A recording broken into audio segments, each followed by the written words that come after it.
예수님의 3대 사역이란 제목입니다. 같은 본문으로 우리 아이들까지 함께 말씀을 나누는 날입니다. 예수님이 세례 요한에게 세례를 받으시고 또 성령에 이끌려 마귀의 시험을 이기신 후에 주의 길을 예비하는 사명을 받은 세례 요한이 헤롯에게 참수당하여 죽임을 당하게 됩니다. 그리하여 주님은 본격적으로 공생애를 시작하시는데 12제자를 밤새 기도하신 이후에 부르시고 난 뒤에 드디어 주님이 3년간의 공생애를 이렇게 하시겠다 하는 사명을 선언하시는 것처럼 오늘 본문이 주님의 사역의 핵심을 세 가지로 가장 잘 가르쳐 줍니다. 우리 23절 같이 한번 읽어봅시다. 시작. 예수께서 온 갈릴리에 두루 다니사 그들의 회당에서 가르치시며 천국 복음을 전파하시며 백성 중에 모든 병과 모든 약한 것을 고치니. 아멘. 명절 중에 부침개 많이 드셨나요? 우리 전 중에 제일 맛있는 전이 뭔 줄 아세요? 1:1 양육에서는 갈치전이라 그럽니다. 가르치시고 치유하시고 전파하시고 그래서 갈치전이다. 여러분, 교회라면 시대에 상관없이 규모에 상관없이 항상 예수님 따라 감당해야 되는 것이 가르치는 것. 가르치는 거는요, 믿는 사람을 더 잘 믿게 사람을 세우고 제자를 세우는 사람이에요. 튼실한 믿음의 신앙인을 세우는 사람이에요. 그들이 세상을 변화시키도록. 전파하는 것은 영혼 구원하는 거예요. 전도 사역이는 거예요. 어둠에 빛을 비추는 전파 사역. 마지막 치우고 고치는 건 뭡니까? 잘 가르치고 전파하면요, 반드시 병도 낫고 여러분 마음도 치유되며 가정도 회복되고, 그래서 창조 때의 아름다운 모습으로 다 회복되고 복원되는 역사가 결과적으로 나타나게 된다. 이 세 가지 은혜가 오늘 여러분의 가정에 명절에 특별한 은혜로 임하시길 바랍니다. 첫 번째 따라합시다. 가르치는 사역. 믿는 사람을 더 잘 믿게 하는 것이죠. 하여튼 교회는 사람을 세워야 됩니다. 12제자 같고 예수님 떠나신 이후에 사도들과 같이 교회를 세우고 말씀을 세우고 하나님의 나라를 세우는 그러한 사람을 가르치는 사역. 내가 너에게 분부한 모든 것을 가르쳐 지키게 하라. 요 위에 있죠. 가르쳐 지키게 하라. 우리 교회 목회 철학이기도 합니다. 어떻게 해요? 가르치고 배운 것이 삶이 될 때까지, 몸으로 살아낼 때까지, 우리의 삶의 습관이 될 때까지 날마다 말씀의 반복으로 또 가르치고 또 가르치고, 우리 쉐마처럼 길에 행할 때든지 앉았을 때든지 일어날 때든지 우리 어린아이부터 말씀이 체질이 되도록 그렇게 말씀으로 가르치라는 거예요. 여러분, 예수님이 우리를 죄와 사망에서 구원했습니다. 이거 아는 겁니까? 믿는 겁니까? 믿는 거예요. 그러면 이순신 장군이 임진왜란 때 우리나라를 구원했어요. 그건 아는 거예요? 믿는 거예요? 아는 거. 자신 있으시네요. 무슨 차이가 나느냐? 맞게 대답했어요. 여러분, 알미 믿음이 되려면 지정의가 다 들어가야 됩니다. 먼저는 알고 지식이 있어야 되고, 두 번째는 마음으로 감동하고 내 영혼이 감화해야 됩니다. 그러다 보면 자연적으로 그것이 삶으로 실천과 행함과 결단과 열매로 드러나게 될 때 그 지식이 진정한 믿음으로, 진정한 행함으로 드러나게 된다는 거죠. 오늘 오늘 본문 뒤에 보게 되면 마태복음 5, 6, 7장이 이어지는데 그게 산상수훈 아닙니까? 그게 뭡니까? 제자도입니다. 제자는 이렇게 믿어야 되고 이렇게 살아야 되고 이렇게 세상의 빛과 소금이 되어야 된다. 이런 열매로 내 삶을 증명해야 된다는 것이죠. 마태복음 4장 23절에 예수께서 온 갈릴리 두루 다니사 그들의 회당에서 가르치셨다. 가르침의 장소가 어디였냐? 주님도 회당이었어요. 우리 회당은, 우리 구약은 원래 예루살렘 성전에서 예배를 드리고 제사를 드리다가 바벨론 포로로 끌려가면서 성전이 다 무너져 버렸죠. 끌려간 그들은 안식일마다 그발 강가에 모여가지고 제사장도 없고 성전도 없으니까 눈물로 제일 연장자, 말씀을 많이 아는 사람이 다음 세대들에게, 자녀들에게, 후손들에게 말씀을 가르치는 거예요. 그래서 모인 그곳이 교회가 되고 모인 그곳이 성전이 되는 것이죠. 이전에는 형식과 제의 중심적인 제사였다면 이제는 왜 우리가 이렇게 포로로 끌려와서 이렇게 종살이 하느냐? 말씀을 가르치지 않고 말씀을 배우지 않고 말씀대로 살아내지 않았기 때문이다. 그래서 성전은 없지만 우리의 자녀들에게 말씀을 가르치고 또 가르쳐서 다시는 이렇게 종된 비참한 삶을 살아가지 않도록 거기서부터 바벨론 유수기에 회당이 세워지게 됩니다. 그들은 포로기에 돌아와서 다시 성전을 세웠지만 회당은 없어지지 않아요. 여러분, 이스라엘 백성들은 지금도 이사를 가면요, 전철이 어디 있느냐가 중요한 게 아니라 회당이 가까이 있느냐, 걸어서 내 아이를 주말마다 데리고 가서 말씀을 가르칠 수 있는 회당이 있느냐, 그것을 첫 번째로 친다는 거예요.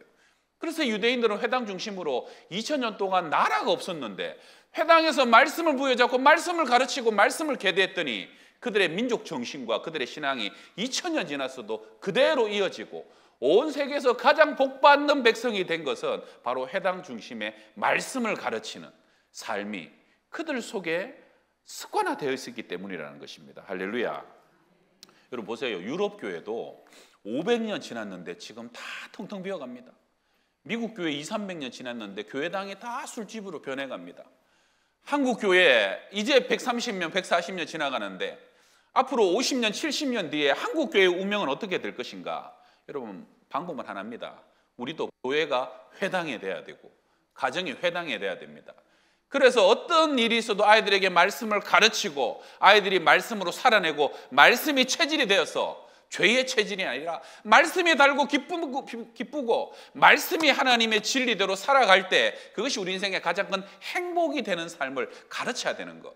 그 방법밖에 없다는 것입니다. 할렐루야. 그러려면 저와 여러분이 먼저 제자가 되시기를 축원합니다. 제자는 비가 내리고 창수가 나고 바람이 불어도 반석 위에 지은 집이기 때문에, 반석 위에 지었다는 의미가 뭐예요? 말씀을 듣고 행하는 자, 결코 무너지지 않고 떠내려가지 않는 제자로 세워진 자만이 내 믿음이 살아내고 또 세상을 변화시키는 능력이 될 줄로 믿습니다. 그래서 우리는 주님 오실 때까지 말씀을 가르치고 제자가 되는 사명을 끝까지 이어가야 하는 것입니다. 두 번째 따라합시다. 전파하는 사역. 오늘 본문 23절과 23절이 마태복음 9장에서 보게 되면 한 번 더 반복되는데요. 예수께서 모든 도시와 마을에 두루 다니사 그들의 회당에서 가르치시며 천국 복음을 전파하시고 모든 병과 모든 약한 것을 고치시니라. 가만 놔둬보세요. 뭐가 다른지 아십니까? 이 4장과 4장에서는 갈릴리에 두루 다니시다가 9장에서는 모든 도시와 마을로 두루 다니시는 것. 가르치는 것은 믿는 사람을 더 잘 가르치는 거라면 전파하는 것은 안 믿는 사람, 복음이 없는 곳을 어둠에 가서 하나님의 복음을 전파하고 선포하는 거예요. 됐습니다. 그래서 예수를 전혀 모르는 사람들이 예수를 믿게 하고 하나님의 나라 가운데 나오게 만들고 구원받게 하는 사역인 것이죠. 여러분, 이 전파한다, 선포한다, 우리가 8.15 광복으로 이해하면 좋을 것 같아요. 광복이 선언되면 광복이 뭔지 모르는 애들도 자유인이 되는 거예요. 광복이 선언되면 그 나라 안에 모든 동물도 짐승도 땅들도 다 대한민국의 자산이 되고 대한민국의 소유로 돌아오는 것이죠. 이게 뭐냐면 이제 복음이 천국 복음을 전파한다. 유앙겔리온이라는 헬라어입니다. 유앙겔리온은 2000년 전에 근동에 사는 사람들은 모르는 사람이 없을 정도로 익숙한 단어예요. 유앙겔리온이 선포되었다 하면요, 나라님이 바뀐 거예요. 그래서 다른 시대, 다른 세상으로 임금이 바뀌어버린 것을 유앙겔리온이라고 그럽니다. 그래서 이 유앙겔리온이 선포되면 어떤 역사가 나타나느냐? 첫 번째는 감옥에 갇혔던 사람들이 풀려나고 억울하게 옥살이 하던 사람들이 신혼되고 해방되고요. 그리고 그렇게 배고픈 시대에도 유앙겔리온이 선포된 그날과 그때만큼은 임금이 모든 사람에게 양식을 나눠줘 갖고 배불리 먹을 수 있는 때가 이 유앙겔리온이라는 것입니다. 그래서 마가는 마가복음을 어떻게 시작하느냐? 하나님의 아들 예수 그리스도의 유앙겔리온의 시작이라. 예수 그리스도께서 이 땅에 오셔서 주님이 이 땅의 왕이 되시고 이 땅을 다스리는 통치자가 되시는 그 나라와 세상이 시작됐다는 겁니다. 영적으로 죄와 사망에서 허덕이고 고통당하던 인생들에게 참 자유와 참 해방을 허락하시고 영적으로 기갈하여 공고하여 죽어가는 이들에게 생명의 말씀으로 배불리게 하셔서 진리의 말씀 빛 가운데 어둠이 떠나가게 하여 주시고 그 복음으로 모든 죽었던 것이 다시 소생되게 하시는 역사, 이것이 하나님 나라 복음이 선포되는 것입니다. 그래서 주님은 말씀하시기를 우리가 다른 가까운 마을들로도 가자. 거기서도 전도하리니 내가 전도하러 영혼 구원하러 왔노라. 예수님께서 공생애 하실 때 첫 번째 외친 말도 뭡니까? 회개하라, 천국이 가까이 왔느니라. 여러분, 회개는 뭡니까? 회개는 지금까지 내가 살아왔던 길이 잘못됐고 틀렸다는 것을 인정하는 거예요. 그래서 이제는 돌이키겠다는 거예요. 진리의 길, 의의 길, 빛의 길로 걸어가겠다라고 결단하고, 그렇게 회개하고 결단하는 자에게 주어지는 것이 하나님의 나라라는 거예요. 그래서 여러분, 하나님의 나라는 회개하고 돌이키는 사람에게만 주어지고, 회개하는 자에게만 보여지는 나라고, 회개하는 자들만이 들어갈 수 있는 나라다. 이번에 어떻게 고향 좀 다녀오셨습니까? 우리 부모님들 다 강령하신가요? 예. 작년보다 한 해 지나니까 저희 부모님도 부쩍 연약해지고 많이 늙으셨더라고요. 여러분, 사람은 한 해 한 해 생명을 까먹고 건강을 까먹는 겁니다. 다 낡아져요. 이도 낡아지죠, 뼈도 낡아지죠, 머리털도 자꾸 빠지죠. 저도 요즘 3자 탈모가 좀 와가지고 머리털이 자꾸 빠지죠. 어떤 사람은 키도 작아지죠, 눈도 흐려지죠, 그죠? 그러나 고린도후서 4장에 우리가 낙심하지 아니하는 것은 그 사람은 낡아지나 그 사람은 후패하나 우리의 속사람은 날로 날로 새로워지는도다. 세상의 생명을 까먹고 하늘의 영원한 생명과 맞바꾸는 거예요. 세상의 시간을 예배와 헌신으로 하늘의 영원한 시간과 맞바꾸는 것이고, 이 땅의 장막이 무너지면 하늘의 영원한 집이 지어지는 것이죠. 이 땅의 헌신과 수고로 하늘의 보화를 쌓아 나아가는 것이고, 우리의 육신의 장막이 허물어질 때 신령한 부활의 몸을 덧입게 되는 것을 믿으시길 바랍니다. 그런데 이 놀라운 진리가 누구에게요?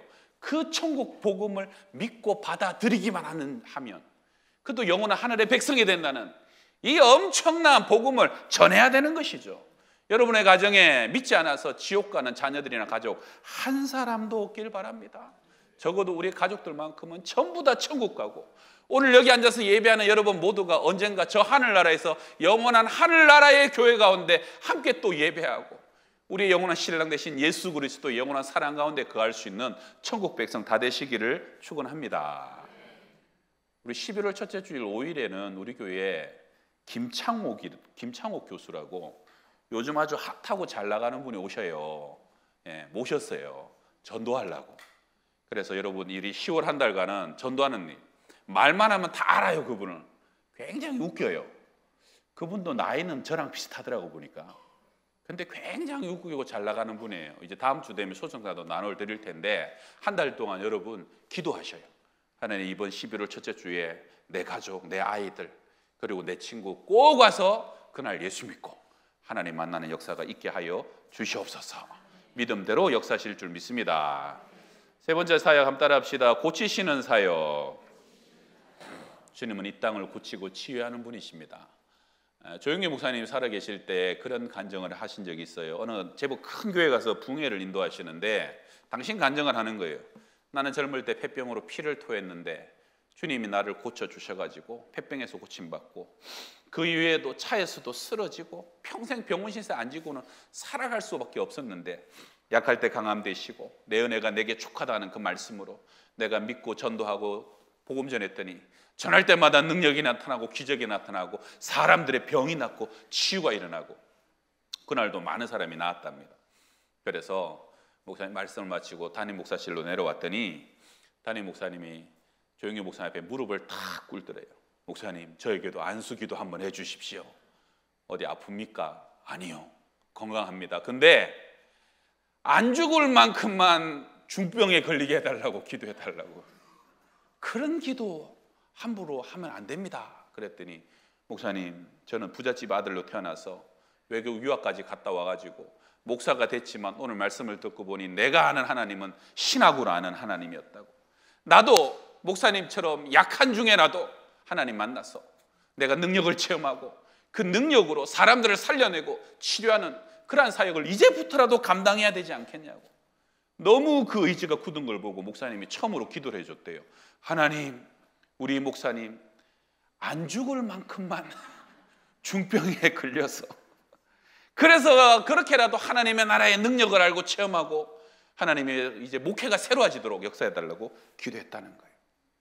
여러분, 병에 안 걸리는 것이 좋고 안 아픈 것이 큰 감사지만 주님은요, 상하고 병들고 아픈 자에게 찾아오신 하나님이셔요. 하나님은 이 땅의 치료자, 위로자, 이 땅의 진정한 이 땅을 고치는 분으로 이 땅 가운데 오시는 것이 주님의 주된 사역의 하나이기 때문입니다. 여러분, 시대가 발전하고 의술이 아무리 발전해도 병은 더 발전하고 더 진화한답니다. 역사 안에서 가장 큰 전염병만 하더라도 14세기 유럽의 패스트 흑사병이었어요. 왜 흑사병이냐? 이게요, 피가 몸 안에서 응고가 돼갖고 이 끝까지 피가 안 가니까 이 손바닥 발바닥이 다 시커멓게 썩어가기 시작한다는, 그래서 흑사병이라는 거예요. 그 당시에 천벌로 통했는데 얼마나 전염성이 강한지 유럽 인구의 3분의 2가 죽었던 어마어마한 사건이었는데, 여러분, 그때 그 패스트가 유럽 남부에서 시작해서 저 북부까지 가는데 3년이 걸렸답니다. 3년이. 근데 요즘 그러니까 하루에 평균 3, 4km, 하루에 10리씩 계속 귤 썩어 가듯이 이렇게 올라간 거예요. 근데 여러분, 지금 코로나가 전 세계에 퍼지는데 얼마나 걸립니까? 3년이요? 3개월도 안 걸립니다. 며칠이면요, 이 팬데믹이 온 세상에 다 전염이 돼버리는 거예요. 세상의 의학자, 병원, 의술, 박테리아, 과학자 다 덤벼들었는데 해결했습니까? 해결할 수 없는 거예요. 여러분, 근본적으로 치료는 하나님이 하시는 거예요. 하나님이 오면 멈춰야 멈춰지는 것이고, 하나님이 우리를 불쌍히 여기셔야 옴짝달싹할 수 없는 우리가 비로소 길에라도 다니고 모임이라도 하고 예배라도 드릴 수 있는 거예요.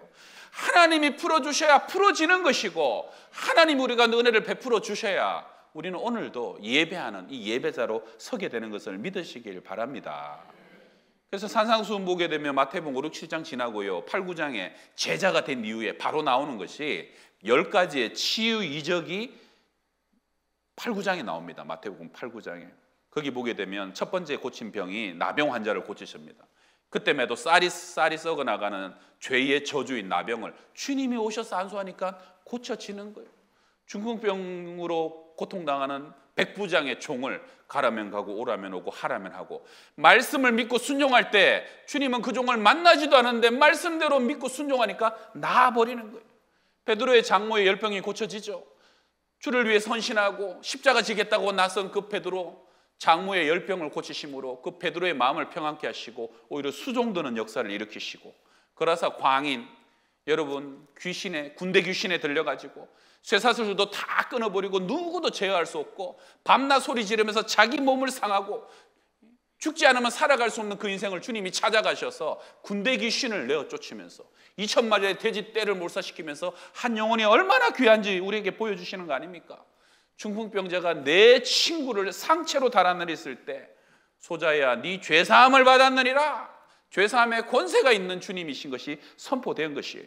회당장 야이로의 딸 12년간 금지 옥엽으로 키웠는데 죽은 것이 아니라 잔다.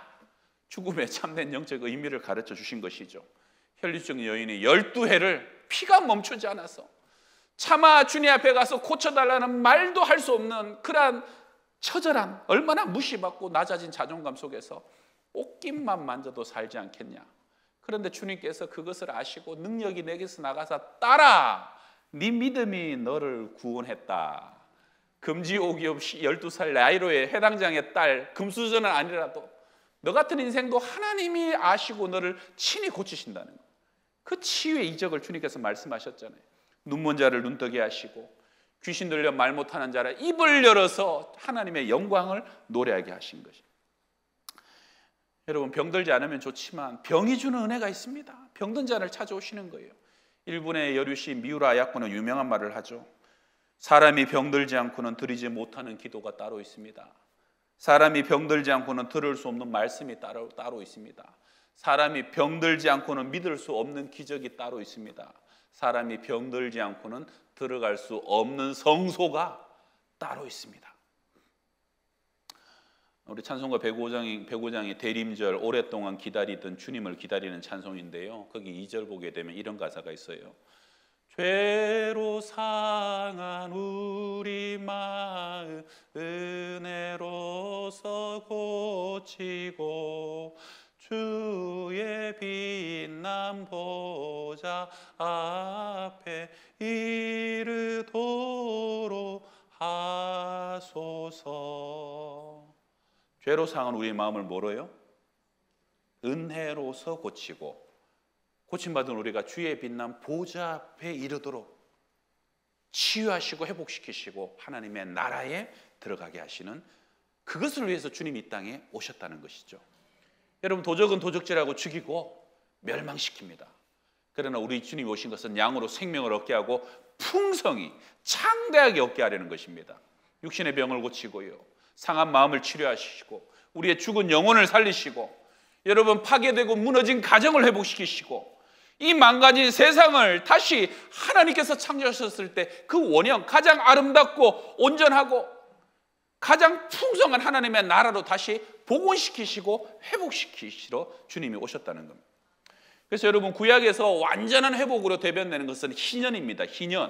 희년이 되면 종들도 풀려나고 잃었던 재산도 소유도 다 주인에게 돌아가고 모든 땅들도 회복되는 희년이 선포되는데, 50년 만에. 그 희년의 핵심이 뭔지 압니까?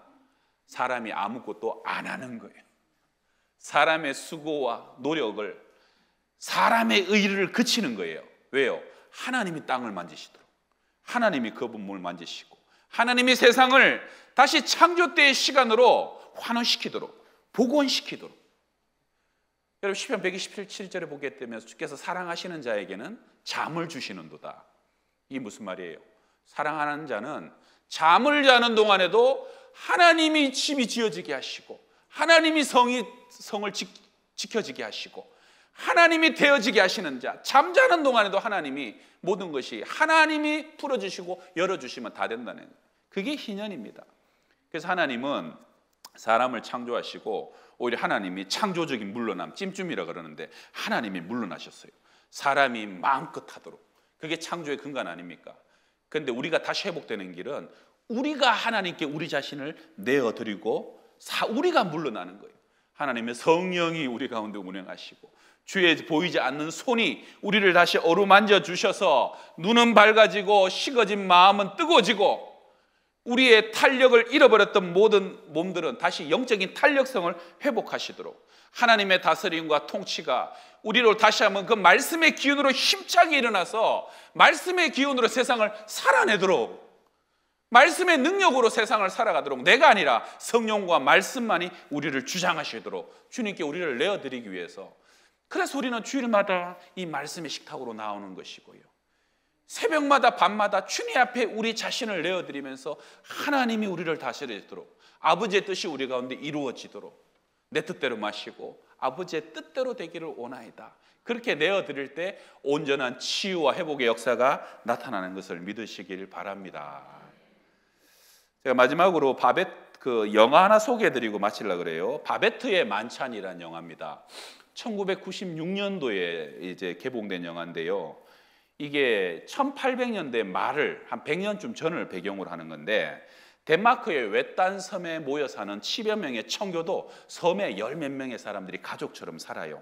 그들은 금욕과 절제의 삶, 그러니까 음식도 별로 맛있게 안 합니다. 그냥 먹고 생명이 유지될 정도만, 음식을 탐하는 것도 죄다.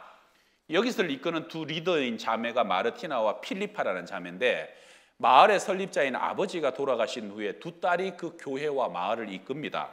자매가 미모가 좋아요. 그래서 흠모하는 남자들이 그들에게 다가오지만 그들은 연애도 사랑도 거부한 채 오로지 믿음으로 이 마을을 아버지의 뜻을 이어 잘 이끌어가는 것이 그들의 사명인 줄 믿고 그렇게 마을을 섬깁니다. 근데 문제는 뭐냐면, 시간이 길어질수록 너무 단조로운 삶 속의 사람들은 자꾸 마음속에 뭔가 불만과 시기와 옛날의 상처와 미움과 원한을 만들어 서로를 찌르고 공격을 하는 거예요. 그래서 좀처럼 은혜와 사랑이 깊어지지를 않는 거예요. 그러다가 프랑스 파리에서 내전으로 남편 자녀 다 잃고 바베트라는 여인이 갈 곳이 없어서 도망쳐 오는데, 그 두 자매가 그 바베트를 받아줍니다. 그래서 바베트는 그 집에 가정부 같은 가족으로 살면서 일도 배우고 식사도 준비하고 장도 봐오고 심부름도 합니다. 그렇게 14년을 살던 어느 날, 프랑스에 있던 바베트의 절친이 뭡니까? 절친, 가까운 친구죠. 바베트의 아주 가까운 친구가 바베트에게 매년 복권을 선물로 사주는데 그 복권이 당첨이 돼버린 거예요. 그래갖고 그 만프랑이라는 제법 많은 돈을 받게 된 거예요. 그러니까 복권에 당첨됐다는 소식을 알게 되니까 두 자매가 걱정이에요. 이제는 돈도 생겼으니 떠나가게 가겠구나. 바베트는 그 돈을 갖고 뭘 걱정하느냐 하면 이 돈 가지고 뭘 할까? 그러다가 결심합니다. 10년 넘게 나를 가족처럼 따뜻하게 맞이해준 저 두 자매와 이 마을 사람들을 위해서 내가 만찬으로 이들을 대접하겠다는 거예요. 마침 돌아가신 목사님의 살아계셨으면 100번째 생신을 기념하는 날이라 내가 그날 만찬을 베풀어 여러분을 대접하고 싶다라고 얘기를 딱 했는데, 사실 이 바베트가 원래 프랑스에서 제일 유명한 엉클레라는 식당의 셰프, 전문 요리사였던 거예요. 그러니까 이 두 자매가 막 걱정이 되는 거예요. 자기들은 음식을 탐하는 것은 신앙이 아닌데 지금 그렇게 만찬을 베풀겠다니까. 그래도 처음으로 하는 부탁이고, 그리고 이것까지 안 들어주면 떠나가 버릴 것 같아갖고, 그래서 어쩔 수 없이 그것을 허락합니다.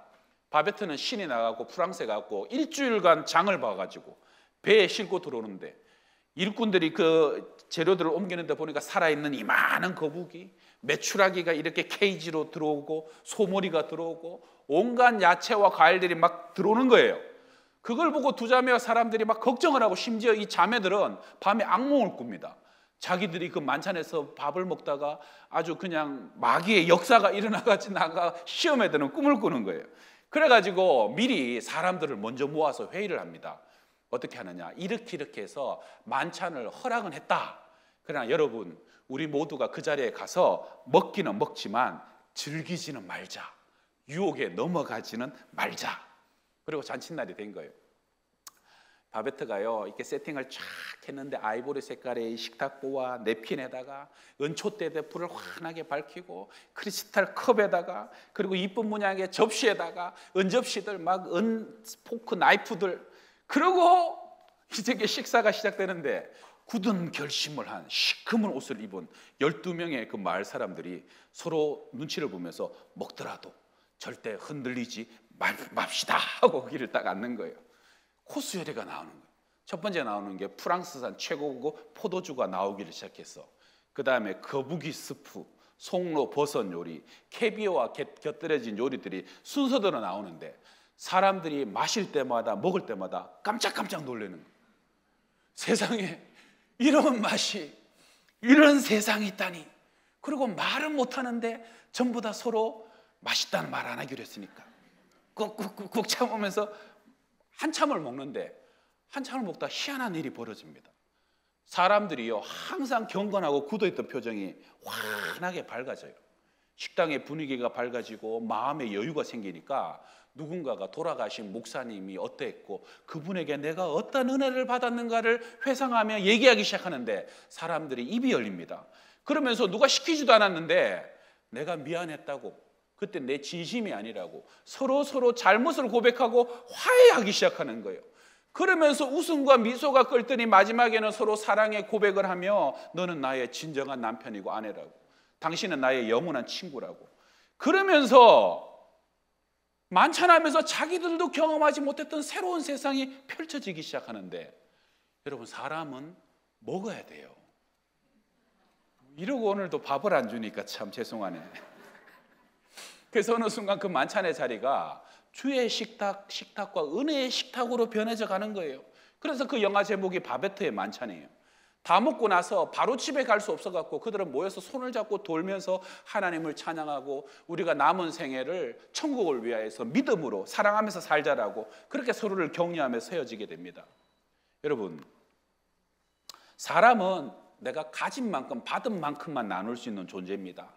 날마다 풍성한 말씀의 식탁이 공급되어서 내가 그 말씀을 통해서 먹고 마시고 힘을 얻을 때 나도 모르게 내 눈이 밝아지고요, 내 마음이 뜨거워지는 것이에요. 나도 모르게 그 은혜의 식탁 안에 함께 있을 때 그 속에 계신 하나님이 보이고 내 안에 계신 주님이 그를 향해서 먼저 손을 내밀게 하시는 것이죠. 여러분, 결국은 치유와 회복의 역사는 뭡니까? 깨어진 관계가 어떻게 회복됩니까? 말씀의 능력입니다. 성령의 능력이 우리를 새롭게 하시고 우리를 빚으시고 창조 때 아름다운 모습으로 다시 돌아가게 하실 때, 복원되게 하실 때 우리는 비로소 잃었던 것을 다 찾게 되고요, 우리도 모두게 그 속에 하나님의 나라가 임하게 되는 겁니다. 여러분 죄송하지만요, 여러분 은혜 못 받아 보세요. 1년, 2년 지나면 양 같은 사람도 늑대가 되고 이리가 됩니다. 여러분 싸우는 교회 가보셨어요? 사람들 얼굴 표정이 달라져요. 10년 전에 15년 전에 그 교회가 그렇게 좋은 교회였는데 어느 순간 시험에 들고 환난을 겪고 났더니요 얼마나 사나워져 있는지 몰라요. 우리는 오늘도 은혜 식탁에서 은혜를 받아야만 되는 것이고요, 오늘도 우리가 말씀의 능력으로 배우고 익히고 그 말씀을 전하고 빛 가운데 우리를 노출되었을 때 그 빛 가운데 우리의 모든 어둠은 떠나가는 것이고요, 하나님의 거룩한 임재는 그 가운데 임하게 되는 것을 믿으시길 바라고, 그래야 또한 우리가 치유되고 회복되고 또 다른 세상을 치유하는 하나님의 사람들 다 되시기를 주의 이름으로 축원합니다. 명절 동안 상 차리고 밥 차리라고 많이 힘드셨죠? 오늘 한 번 더 잘 차려서 저녁에 은혜의 만찬을 나누시길 축원합니다. 기도합시다.